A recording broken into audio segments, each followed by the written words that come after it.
Actually कुछ reports भी चल रही हैं, तो हमारी टीम ने थोड़ी डिटेल में पढ़ने की भी कोशिश करी और कुछ रिसर्च अनुमान लेकर आए हैं कंपनीज के कैश फ्लो को लेकर। जरा अनुमान बताइए, ये क्या पूरा मामला है, ये क्या नई चीज निकल कर आई है? देखिए, बिल्कुल अगर एक इंटरेस्टिंग चीज निकल के आई है इसमें, क्योंकि कंपनी ने जो 14 फेब को जो इन्वेस्टर प्रेजेंटेशन या प्रेस रिलीज दिया था, उसमें उन्होंने कैश एंड कैश इक्विवेलेंट का डेटा बताया। अब इंटरेस्टिंग ये है कि उन्होंने बताया कि कैश एंड कैश इक्विवेलेंट का जो डेटा है वो लगभग 31,600 करोड़ का है। पर अगर आप उसमें नोट्स टू अकाउंट्स देखेंगे तो वहां पर उन्होंने बताया है कि कैश और कैश इक्विवेलेंट्स में क्या क्या इंक्लूड करा है। उसमें उन्होंने ये बताया है कि जो मनी डिपॉजिट्स और जो डिपॉजिट्स हैं जो 12 महीनों से ज्यादा के हैं, उसे भी कैश एंड कैश इक्विवेलेंट में उन्होंने इंक्लूड कर लिया है। अब इसकी हमने कैलकुलेशंस चेक इसलिए करी कि अगर अभी ये चेंज हुआ है तो कहीं ऐसा तो नहीं कि पहले भी ऐसा था। तो अगर आप पहले जितनी भी इनकी कंपनियां वहां पर आप एनुअल रिपोर्ट में देखोगे तो वहां पर ये जो अमाउंट है, जो मनी डिपॉजिट्स या सिक्योरिटी डिपॉजिट जो 12 महीने के बाद का है, वो अदर नॉन करंट असेट्स के अंदर था। उसे अब हटा के इसे कैश एंड कैश इक्विवेलेंट्स के अंदर डाल दिया गया है।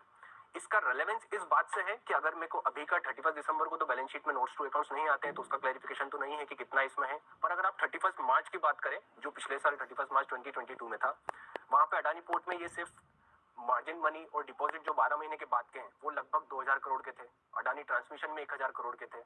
अडानी ग्रीन में लगभग 1800-2000 करोड़ के थे। तो लगभग मोटा मोटी इन 4-5 कंपनियों में ही अगर आप देखेंगे तो ये वाला जो अमाउंट है वो 5-6 हजार करोड़ का था, जो कि अभी का डेटा तो नहीं है। पर इसमें ये जो 31,600 करोड़ का जो उन्होंने डेटा बताया है, उसमें ये वाला फिगर भी इंक्लूडेड। और अगर आप देखेंगे, इसी पे इन्वेस्टर ने कंसर्न भी रेस करा है कि अगर ये 12 महीने के बाद के हैं तो ये कैश एंड कैश इक्विवेलेंट में कैसे आ सकते हैं।